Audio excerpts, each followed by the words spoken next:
This podcast is proud to be part of the TalkSport Fan Network.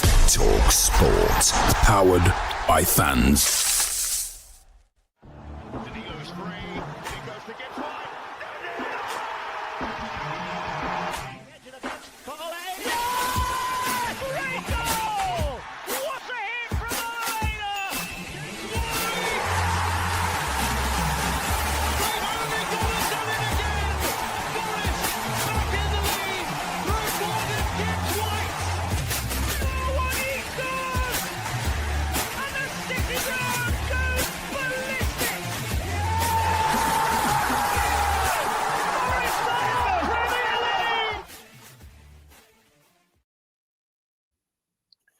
Hello and welcome to the last preview edition of the season as we head into the final round of fixtures as Nottingham Forest take on Chelsea with all to play for, or a lot to play for in our case. And, we're joined by our resident Chelsea guest, Dave. Thank you for coming back on, Dave. It's the fourth time now. I have to get a new Soccer AM ball. Or the fifth. Yeah, backed by not so popular demand, I'm sure. But yeah. No, thank you for having me on, Chris. Pleasure. No, thanks for that. I mean, it's strange, isn't it? I mean, obviously these are sort of games that we were sort of hoped we'd have when we got promoted or dreamt we'd have, but now it's actually very much a reality. And we go into Sunday with, so the stipulation from a Forest perspective is if Forest lose, it's guaranteed Conference League. If Forest draw, it depends on the results as well. If Forest win and that's that, and no other results go their way, it's guaranteed Europa League. Yeah. If Forest win and Newcastle or Aston Villa fail to win, then it's Champions League for Nottingham Forest. It's words I never thought I'd say anytime soon. But Dave, obviously for you, Chelsea currently sit in fifth place as well, and it's sort of like it does have a bit of a winner-takes-all vibe for it, even though it isn't necessarily quite winner-takes-all in the Champions League spot. But how are you sort of feeling going into it? Yeah, it's really nervy on both sides. I think someone who I follow on social media put it quite well in saying this is one of maybe even our biggest league games since we played Liverpool on the last day in 02-03. That was a very similar situation. We were fourth and they were fifth, level on points, played each other on the last day. They had to win. We beat them 2-1. And then Abramovich bought the club. Rest, as they say, is history. So this feels so significant, I think, because we're 3 years down the line into the so-called project from Blueco and Clear Lake.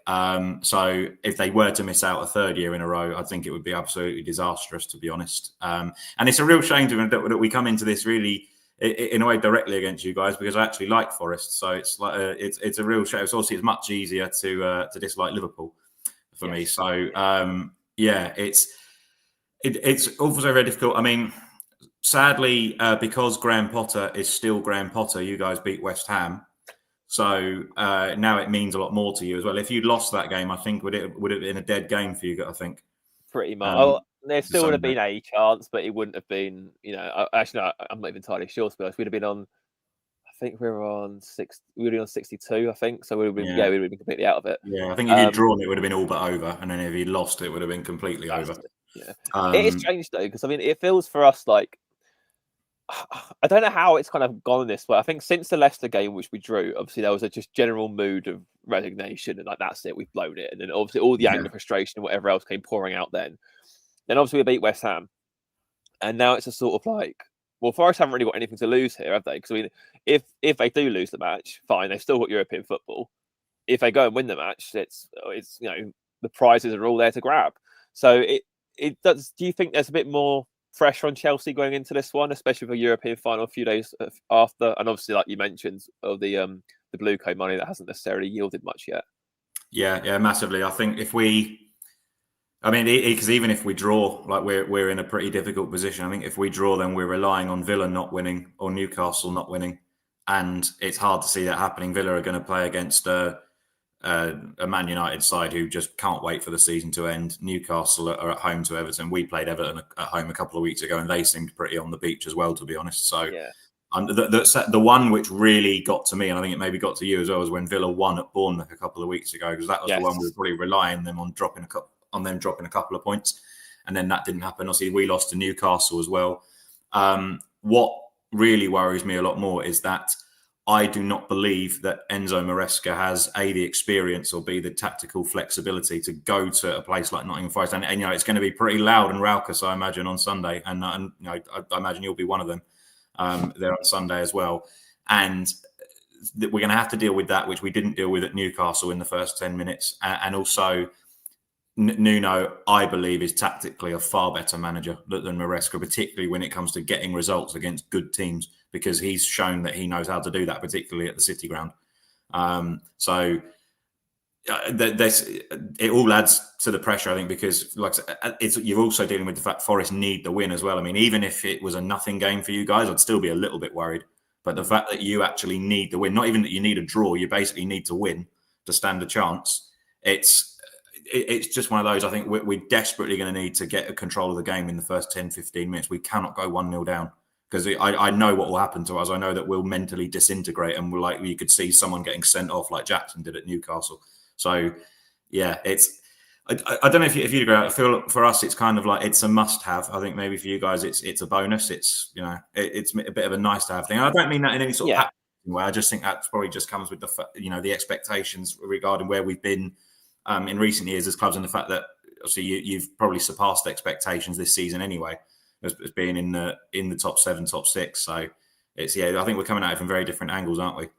Definitely, I think that's fair to say. I mean, I mean, in the grand scheme of things, yes. I mean, obviously, if you look at the start of the season, you said Forest, maybe. I mean, I had us 12th to 15th start of the season, so for us to be in this conversation now. However, I didn't anticipate us going 30 plus games, being third in the league. So. It's a bit when you get that sort of close to it, it's sort of like it's quite galling to have it sort of pulled away from you. So if we do this miraculous recovery, in true Forest fashion, it would be as well. And then, I don't know, but I completely see where you're coming from, especially from from Chelsea's expectations and what's been spent and whatever else. And I mean, even like you see players like Enzo Fernandez being linked with Real Madrid, for example. You see Moises Caicedo. Like, does he stick around if Champions League football doesn't come around? It does feel like almost like a sliding doors moment for Chelsea in this regards. Yeah, I mean, I don't know if that's where the length of their contracts gives us any sort of security. Obviously, it's going to be hard for them to get out of them. Of course, 10-year deals, whatever it is, with all those things as well, it will come down to will a club pay whatever price the club wants for them? Will they be able to pay the player the salary that the player wants? And will the player want to move to a different city, different country, all that kind of stuff. But I mean, to be fair, there's a couple of players in that squad I feel we cannot lose. So that's, I mean, the three I'd probably say are Caicedo, Cucurella, and Palmer. I mean, the most of the rest of them I could probably cope with losing at some point, to be honest. And that's not to say that we've got a bad bunch of players, because we don't. And they showed actually in the first half of the season what they are capable of. There's still a fair amount of potential in the squad, and guys like Gusto and Colwill, and a couple of players like that. I should probably say Reece James is almost in that kind of cannot lose category. It's just a bit different now, just to do with his fitness and all that. But you see it though, even when he plays at right back, like last week, he makes the difference basically. He puts the cross in for Cucurella. Also, I remember for the City Ground last season, he was excellent when he came on in that game. Changed the game, and that's it. So you do wonder. I've questioned at times really what the motivations were of certain players in coming to Chelsea. As in, were they fully aware of quite what it was going to be like? Were they fully aware of how hard it was going to be, even just to get into the Champions League with the way things being run? They probably weren't aware that. I mean, the ones that signed after Pochettino took over probably weren't aware he was going to be replaced by pretty much a novice a year later. So there's so many factors. If the players are motivated by success and trophies and all those things that come with being successful on the pitch, then I can't see how many of our best players would want to stay for too much longer, unless we really start to show that ambition again in the summer. And, we are showing ambition in terms of the amount of money we're spending, but we're not showing too much ambition in terms of the quality of player that we're signing. And you can try and pull the wool over people's eyes and say it's about prospects in the future. But, most of us could see after 2 or 3 games, Nicholas Jackson is not the answer at centre forward. We could see that is a squad player. And I'm sure you've seen it plenty of times with certain players. It's like, there is no amount of time in the world that's going to make him a world-class player. You probably, it's a bit different at Forest, but you must see that with certain players where you feel like it's not like the people at the club can see something that nobody else in the stadium can. It's like, No, No, well, we've seen that all too many times. Don't worry about it. We know exactly where you're coming from. I have got to ask, obviously, you mentioned the Newcastle game, and it's like, because obviously I think that was the day, the Leicester game, wasn't it? I remember watching it in the I watched that afterwards. Trent, I remember watching it in Trent now beforehand, and you just felt like Newcastle just turned that place into a cauldron. And obviously, you got the corner after the first 30 seconds, and then they literally got up the other end of the score. And then from then, it just felt, oh, okay, well, Chelsea might get back into it, but it just felt like just buckled completely. And I mean, you sort of mentioned, do you envision something similar happening again? I mean, I don't know. I obviously I take what you said about Maresca and Nuno as well, and obviously we'll come on to that in due course, especially if you're away form. Was it one away win since Boxing Day in the league? I think, which is since early December. Yeah, when we so won that's that's which is very surprising, really. But equally, Chelsea haven't really been conceding many goals, so it's sort of like a lot of sort of conflicting sort of. I put it this way: if I was a betting man, I wouldn't go anywhere near this fixture. But how do you sort of think you'll approach the game? Because obviously I know Chelsea seem to like the ball, but then I've seen other stats saying that when you don't have the ball, you've actually won more games playing that way. So it's how do you sort of think Maresca will approach it? Well, what's interesting is I think, obviously, like I say, we've heard so much about the future and being patient as fans in the last couple of years. But you have to say, when it's a crunch game like this one, there is absolutely no time for thinking about the future and 2 or 3 years down the line. You've got to think about this game right now. And what Enzo Maresca has got to do is study that opposition carefully and work out a way to beat that specific team. And I don't feel he's done enough of that this season. And he certainly didn't do that at Newcastle, because I look at how in the first minute of the game, obviously, we're playing Caicedo at right back, playing it like as an inverted right back. But straight away, Newcastle bomb balls down the left wing. Gordon gets in behind him. They end up scoring. And it's one of those that makes me think, was that really that difficult for Eddie Howe to work out? It's like he knows that we were going to play into his hands in that situation. And I look particularly at some of the players that he's improved at Newcastle. I just think that is really a real difference I see when you look at players like Joel Linton, what he was like before and what he's like now, and what Gordon was like when he was signed, and then what he's doing now. And sorry, Murphy, where did that come from? So that was just another case where I just felt he's been out-coached, but then at times it's like, do you blame him in the sense that, he is an inexperienced coach, and that's what he looks like a lot of the time to me. I should give. I mean, I'm sounding like I'm really not a fan of him. I do give him some credit for at least what we were doing in the first half of the season, and for at least getting us to this position. Because I know the last couple of years we were out of it by the final day. But I am just worried, because I think you'll do similar to what you did at Stamford Bridge earlier in the season, and that was when we couldn't beat you with an extra man for the last 15, 20 minutes. Because it's funny with that as well. Because I remember the week before. Cole Palmer absolutely beat up Brighton and Hove Albion, and we beat them 4-2. And Brighton played a really high line. And I remember saying to my old man at the time, saying, Forest aren't going to do that next week. It's going to be nothing like that. And sure enough, first half, nothing happens. We're just passing the ball around, going absolutely nowhere. Second half, Chris Wood scores from a set piece. It's so simple. It looked so simple, but effective.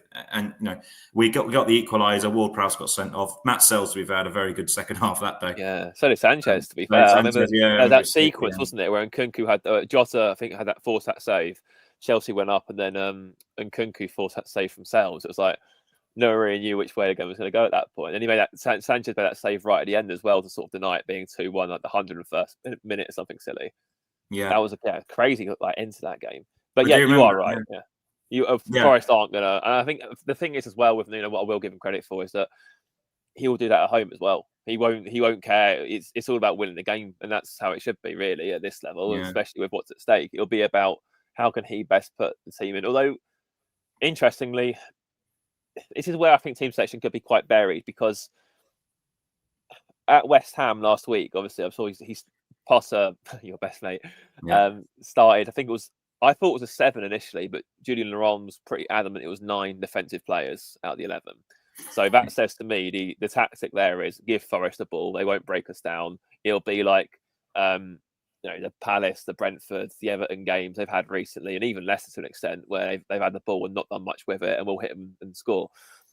But that's all well and good until Forest do score.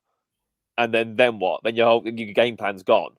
And like as you said earlier, I think Areola touched upon it this season as well. If Forest get the first goal, it's very, very difficult. And I mean, our stats from scoring first back that up as well, just because you then play our game, and we're very happy playing our game, as the table shows. The only team that beat us from going a goal behind was Newcastle, and it happened twice, funny enough. Yeah. So it does sort of seem one of those, the first goal is crucial. For once. A terrible cliche. Yeah, but, I think it could definitely be a bit of after you, sir. No, after you, sir. We'd need the team really wanting the ball, couldn't it? It could well be, yeah. But no, I'm just fascinated by it, really, because I mean, Chelsea's sort of been weirdly defended. Given the issues in goal, like I said, they've not really been bad defensively. Do you think it is? Do you honestly think the difference between you and top 4 right now, or top 5, is not having a better goalkeeper? I think goalkeeper and centre forward. Yeah. Obviously, Cole Palmer's form has not been anything like the same in the second half of the season. But to be fair to him, he built a fair amount of credit in the bank for what he did for a season and a half before that. To be fair, Jackson had a nice little run second half of last season and first half of this one, but he's been absolutely terrible since Christmas, to be honest. Some games he can do good stuff with his movement, but his finishing has been absolutely appalling in the second half of the season, bar the one league goal he scored against Everton. The goalkeeper situation, I just think, is madness. There is no. It's one of those. I can't see a single other club in the Premier League looking at that situation and going, "We would have done that." I can't actually see any logic in first of all signing Robert Sanchez, who's not Brighton's number one, making him our number one, dropping him for Petrovic, sending Petrovic out on loan, who then starts to do better than him again, and then bringing in Jorgensen, who's not good enough to get in ahead of Sanchez, which you have to be pretty poor to be able to do, in my eyes. So it's just an absolute madness, a lot of it at times. We need to fix up those two positions. I think what was strange with us, though, was that we were playing quite chaotic football in the first half of the season. Like the last away win before we went on that bad away run was a 4-3 at Tottenham, and it was just a chaotic game of football, which I think we actually thrived under. There were lots of games where Lavia had a good run in the side when he was fit, and he would beat the press and then set up counter-attacks that way. But then it felt like other teams just cottoned onto it. I think as soon as we lost at home to Fulham on Boxing Day, teams worked out much of how it was going to work and realised you've got to sit deep against these guys because they're just going to pick you off if you open the game up against them. So the only game I could think of that felt similar to the first half of the season recently was Liverpool, and I felt they offered up a few opportunities like that. Yeah. But then they'd already won the title. So it's a little bit different. But I think if a team is going to set up to frustrate and get them behind the ball, I think it's going to be really difficult. Although it's a strange one, though, because you guys obviously don't need the draw, you need the win, most likely. But then you may be in a weird situation where a draw could get you Europa League, and Nuno might think, "Oh, do we sacrifice Europa League to go for Champions League?" That could be a quite mental situation if we get there. I don't know. Do you think if it's 0-0 with half an hour to go, will the game plan change, or maybe 20 minutes to go? I think it will. Yeah, I think honestly, it entirely depends on how we approach the game, because we've got a positive selection problem in the sense that we've got, Sangare's come in recently and started playing very well. Dominguez has been the underrated star of the season. So we found so we went for a 4-3-1-2 at West Ham, and that allowed us to play higher up the pitch. It allowed us to press more effectively as a unit and have control of midfield as well. So that's why until Jared Bowen picks out a goal of season contender, we actually look pretty comfortable in that match. But how we approach this is going to be different, because I wouldn't be surprised if we sacrifice one of the midfielders to go for a 4-2-3-1, which he has done most of the season. So have Hudson-Odoi and Elanga on both wings. Obviously, there's that subplot as well of Hudson-Odoi as well. Oh, of course, he scored against us last season as well. Not that it meant much, because in true Forest fashion, despite winning 2-1 with 8 minutes to go, they lost the game 3-2. Yeah, just as well Luton had gone down pretty much that day. Honestly. But that would make us more, I think, adept at playing the defensive side of things and looking to spring on the counter. But equally, we've shown this season in wins at the top six, or take the win at Anfield, for example. We started that game with Elanga and Hudson-Odoi both on the bench. It was just secure, be solid for an hour, and then try and hit them. So maybe it touched on what you said earlier. Nuno is very tactically flexible, tactically aware, I think, in these situations. So he'll have a plan in mind. We obviously won't know it until the game, but it's going to be interesting, because I think we sort of said as fans, the only two teams we want to see are either the one that started last week at West Ham, or one of Dominguez and Sangare comes out, probably Sangare to be fair, for Hudson-Odoi, and we go back to our usual shape, and you got your Forest best 11 of the season. So it's going to be interesting. But obviously, you mentioned Cole Palmer, and what is it that's happened? Is it the case of teams have sort of, like you said, started sitting deep? Because I think I saw that his position had changed slightly. He was playing deeper for some weird reason. I mean, some of Maresca's decisions don't make a lot of sense, like Madueke playing down the left wing rather than the right when he's clearly more effective on that side. Like you said, Caicedo playing at right back. What do you think sort of causes sort of dip in form? It kind of makes me think of, and I've used this analogy before. I think you may have seen it with me, the film Snatch, Yes. the gangster movie, where Bricktop is constantly telling his sidekick Errol not to do any thinking. He says it can get you into a lot of trouble thinking, Errol. I shouldn't do so much of it. And I feel that way about Cole Palmer, as in just, everything works with that boy when he doesn't think. And I felt like he was a bit of a throwback last season and the start of this, like, all those 90s flair players like Zola and Di Canio and Ginola and all these guys. I felt he was a bit more like them. He was just doing everything off the cuff. And even if he was picked to start on the right, he could drift in and kind of had a lot of freedom to do what he wanted a lot of the time. And I just think in this system, it started from the teams putting more men behind the ball. More teams have cottoned onto him and are sticking 2 men on him. Maresca's not showing the flexibility to let him kind of drift out to the right. I think a lot of the time Palmer's actually having to come very deep to try and get the ball in the first place because he's not getting it further forward because he's marked out of the game. Plus, you just noticed at times his decision-making's gone a bit off the last few months, times where he should have shot and he's passed and vice versa. All I can think of is that, you need there to be very little going on between the ears of that young man.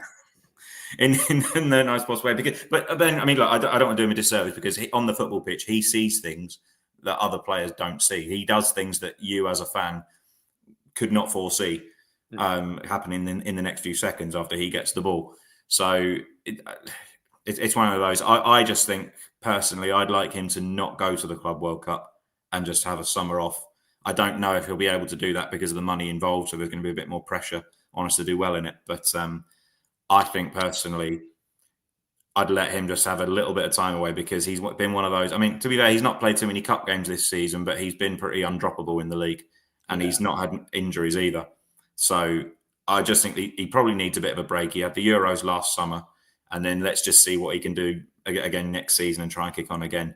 Whether Enzo Maresca is the right manager for his development, I don't know. And that's the thing, we talk so much about player development at Chelsea, but you can't have your absolute, by far and away, star player not developing. That's not going to help anybody. So, yeah. It's fair. But I mean, you obviously mentioned things that he sees no one else does. I think back to that game last year, the first goal where he just picks out this pass that no one else in the entire pitch saw, let alone in the stands. And from that goal, pass for Mudryk. Yeah, which obviously there's that situation as well. Mudryk, I mean, the invisible man. Or the the conspiracy plot that is a plant from a rival country and whatever else. Don't want to say too much, or no, of course. but no, it's a strange one. It is a strange one with Palmer. And like you said, I think that's the key point you said there about the development side of things as well. Because if your star player is developing, that's a big concern. But I guess speaking of star players as well, obviously you've mentioned Reece James earlier on.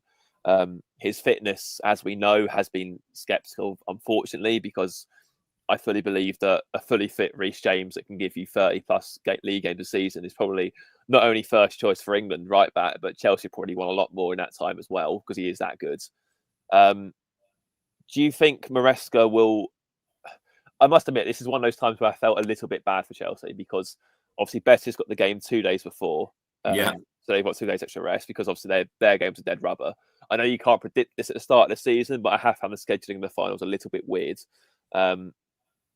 Do you think that there's a chance that players like James, for example, aren't going to be risked or trusted? Bear in mind, there's a Conference League final a few days later, who Maresca does seem pretty hot on. I mean, even when you start to get to knockout rounds, I noticed that the team seems to be stronger in the Conference League game, at least for the first leg, than the league matches you are playing. So, what do you think he might do team selection wise? So obviously, this is sort of like, it feels like rock and a hard place Chelsea at the minute because he's obviously going to potentially prioritize a trophy. the club and the fans obviously want to prioritise Champions League. So how do you think he'll approach it personnel-wise?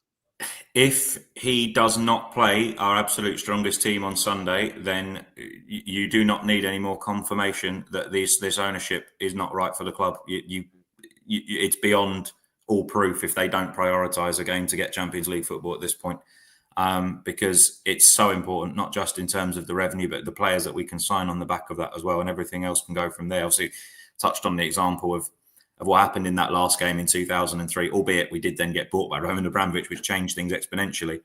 But it did set us up well, I think, for getting players straight away when he came in. And I don't think it's even a. I mean, if it was me, obviously I'm not paid to do the job, sadly. But I'd have no hesitation. It has to be the strongest team. I mean, look, I would say this is one of those situations that just play the strongest team in both games. Like it's, I know we've got the Club World Cup coming up after that, but I don't think that should be part of the thinking. I just think that do what it takes to get through these two games. Although it's an interesting one because I remember going back 4 years, Thomas Tuchel actually didn't play our absolute strongest team in an FA Cup final. And that was quite controversial at the time when we lost to Leicester. Because he started guys like Ziyech and Alonso who hadn't really been in the side. I think he may have played Kepa in goal as well. But that obviously, like a lot of the fans, were baying for blood after that final. And then we did seal top four the following week and then won the Champions League after. So it turned out okay.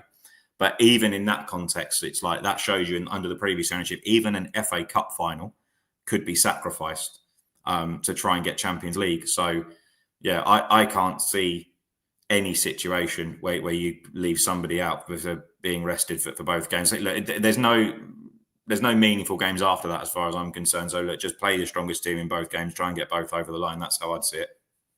No, that's entirely fair enough. And that's if as far as in that situation, I'm thinking the exact same. I think if it was a more prestigious trophy, it might be a different story. Yeah. But like say for example, if it's a Champions League final a few days after, then I completely get that. But or a Europa League final, even because then it's like your backup option, same prize, or effectively get into it. So, but it's a strange one, isn't it? Because I mean, I still don't think the Conference League is sort of widely appreciated across. I mean, even from us, I mean, we've looked at teams going in it next year. Let's say Forest do lose on Sunday, and we go to the Conference League. I'll be looking at that next year and thinking there's Mainz, Rayo Vallecano, maybe Lazio, who still play Nuno Tavares, our second, third choice left back from last season. We'd have every chance of winning that trophy. So it's very different, isn't it? But especially now that no, go on. I was just going to say, especially now that UEFA don't have the drop-down system where you've got teams dropping down from Champions to Europa, from Europa to Conference League, because like last season, Villa were knocked out of the Conference League by Marinakis' Olympiacos, who dropped down from the Europa League, whereas we haven't. And obviously, like we saw the benefits Man United and Tottenham got from that this season as well. Absolutely, yeah. So we've benefited from that. I'm pretty sure you guys would as well. Like I can't see for the life of me how any Premier League team doesn't make minimum semi-finals in that competition, and should make semi-finals pretty comfortably as well. No, especially I mean, I think like Reece obviously was on the pod and said that he saw Djurgården like scrape past TNS in the group stage. You know, he got to the bloody semi-finals against you lot. So there was a moment where Jackson just shoved one of their defenders off the ball easily and scored. It was like watching a National League team or something. To be fair as well, Shamrock, who we played in the of course, who we played in the league stage, as far as I'm aware, aren't even professional. So they would probably struggle against National League teams. And they're we had Noah's Ark as well, don't forget. No, that was an 8-0. I think 6-0 at half time in that one as well, which might have been some kind of record for us. But I think, to be honest, obviously, it depends who you are. Obviously, West Ham fans absolutely love the experience of winning it, and you can understand that. And also, even just from a fan's perspective, I loved going to Copenhagen for one of the games this year. You've still got the travel aspect of it as well. Absolutely, yeah. And you also may have cities that you wouldn't likely go to if it was Champions League or Europa League. It's obviously you might go to some slightly more smaller niche places that you'd never normally get to see. I'm sure you guys are looking forward to it either way, wherever you end up going. 100%. Going on a European adventure. It'd be amazing for us. I think that the difference between the elite sides, I obviously will include Chelsea in that because obviously with what they've been used to and where they've been, and the trophy guzzling Chelsea that's been for the last 2 decades. We'll look at this and think it's just third rate.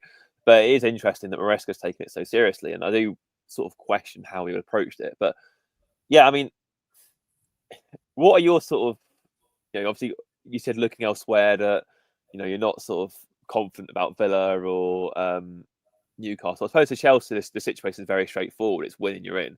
There's no if, buts, or maybes. It's literally, it's very much in your hands. But do you foresee anything happening at those two places? Because I mean, I think you're right about Everton. It felt to me of Everton, their last game of the season was last weekend at Goodison. They probably that being said, Jordan Pickford's obviously being Sunderland's will, and he'll do all he can to show he's England's number one and deny them as best he can. But I don't know if he'll be a one-man wall. When you look at Villa's record against United is abysmal. I think they've won one out of the last 25 games against them, something ridiculous like that. That's even including some poor Man United teams in recent years. So my sort of hope is Villa will face a very angry United, but even I'm not entirely sure that's going to be enough. How do you sort of see those two games going? Because they might have an impact on what happens in our game. Say if we draw, for example, you might be looking at them two thinking, please don't win. Yeah, I suppose it's one of those as well. If they hear that one of those teams are losing, that might impact how they play the match. Yes. As well. Yeah, that's true. I think it's funny actually because obviously this story that I was actually at the City Ground on the last day in 2004-05 when Forest had already been relegated. I used to go and watch Gillingham every now and then because that was my local team growing up, and Gillingham were relegated that day with a late goal from Mr. Jürgen Bopp, the much admired Mr. Bopp. So and I remember that day trying to find out what the scores were in other games because.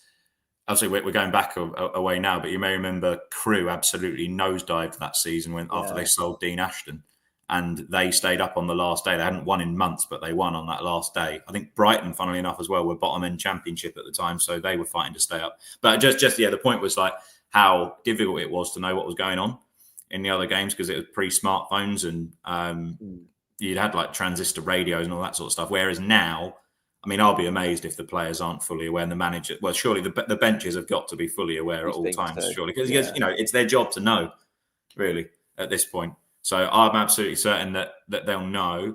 Do I foresee any kind of favour? I'm trying to think. Yeah, the only thing is that Villa are away from home. But then, aside from that, there's the small chance of... although I think, actually, no, it's not going to matter, is it? Because even if Man City lose, it's not really going to matter if either of us don't win. Yeah, I think, unless we, I mean, we're free. We'd have to beat you like 15-0, I think, for it to have any impact on City's bearing if they lost. Yeah. So, and that's just that would just be to finish above them. It wouldn't mean anything else in the grand scheme of things. So, yeah, I think City only miss out if they lose and the three below them all win. Like Newcastle, Chelsea, Villa. That's the only way they miss out, I think. I think a draw should make them pretty safe. Yeah. And Fulham also, I think, now don't have any European football to play for. So, no. They did deny Brentford a chance, though, which is quite nice of them. But yes, of course. No XG revolution. Yeah, nothing like that. That was funny. Because obviously there's still these weird permutations there. Because I mean, obviously it's weird because always lost for Forest if we lose the game, which I find really bizarre. Because we can be 7th, or if we draw the game, I think. Because if you come 6th, I think, and then win the Conference League, that then frees up a space, I think, for 7th. It's honestly. You need like a degree to above my pay grade. Yeah. Absolute nonsense. But I suppose obviously I will ask for a prediction. So what do you think the score will be for Sunday's game? I mean, personally, I like to be sceptical and keep my expectations low. And then I won't be as disappointed. I could see 1-0 Forest. I could see it being something similar to when you beat us 1-0 at Stamford Bridge last season. Albeit that was some time ago now because it was like the start of that season, but still I could see something similar to that. How about yourself? It's weird because I initially went for a goal fest, initially went 3-2, but then I delved into the figures a bit deeper and saw that you hadn't conceded a lot of goals. So I think it's a 1-goal game. I really, it's funny with the goals conceded thing because I think I looked this up and I think in the first 25 Premier League games we kept something like 4 clean sheets, which was our record lowest in the Premier League era. And then I don't know if that played any part in influencing Maresca's decision to change tactics a little bit and keep the ball a lot more. But since then, we have kept a lot more clean sheets. The only thing is we just haven't done it away from home as much. We got a 0-0 at Brentford. I think that's been our only away clean sheet in quite a long time. So, I Well, it's strange, isn't it? Because like, I think when it's your own team, you're never as confident, are you? Because I'm looking at this thinking I'd be pretty confident if I was a Forest fan, but the fact that you are a Forest fan is probably what makes you less confident, I'd imagine. Yeah, I've seen it all before Forest, didn't we? I suppose. I think I will probably go for 1-0 Forest. I think just because I don't know, final days at the City Ground. Obviously, we've had mixed fortunes. Obviously, we had the Stoke debacle of a bit of no fans. That was the last day at home. Yeah. But then, we stayed up at Ipswich. I remember that. Won that 3-0. Is it right that were there a few windows smashed that night at the Stoke game? in the Ashford area somewhere? Yeah, imagine it might well have been. Oh god, that was bad. I mean, that's definitely a laptop out the window if that's Football Manager, isn't it? Oh, Jesus, yeah, you don't come back from that, do you? Really? But I mean, in some ways, it's probably the best thing that could happen to us because we obviously rebuild. We got Cooper in a few years afterwards, and then what happened. But yeah, and you got to be there for the promotion as well. That's it, yeah. Because obviously, had we gone up that season, it might have been like 10 fans that have been picked at random for bloody COVID restrictions. So yeah, because Leeds, I think, were a little bit unfortunate with that because they'd waited a long time to get back to the Premier League, and then they couldn't be there when they actually got back up. Obviously, they were there like this season, but it's not quite the same. I don't think when you're yo-yoing a little bit. No, I agree with that. Yeah, but no, it's certainly shaping up for an epic fixture. I mean, I don't envy the match day crew who have to splice it all together if it does go as dramatically as planned, which it might well do. Yeah. We'll be watching behind the sofa, I'm sure, as well. Yeah. I mean, I might have to bring one of those bloody radios in. I can't get any signal at City Grounds. So I might just be like that, just sort of like try scratch FAM on it. See if we can do you struggle to get Wi-Fi there? Yeah, there's no Wi-Fi at City Ground. It's just it's weird. I think if you're on even EE, 4G, I mean. Yeah, if you're on EE, apparently it's really good, but I'm not, and it's just a disaster. Even despite being at the highest point as well at the Upper Bridgeford, I just get nothing. But many thanks for coming on, Dave. I would wish you luck, but I can't for this one. I will wish you luck for Wednesday because I wish you luck for that one against Real Betis. But yeah, as for us, we'll be back on Monday, win, lose or draw, to dissect the result. See, hopefully it is a win, and hopefully we are celebrating a rather unlikely Champions League return after God knows how many years. But we'll be back on Monday. Until then, come on, your Reds, and try and get through this next few days stress-free if you can. See you later.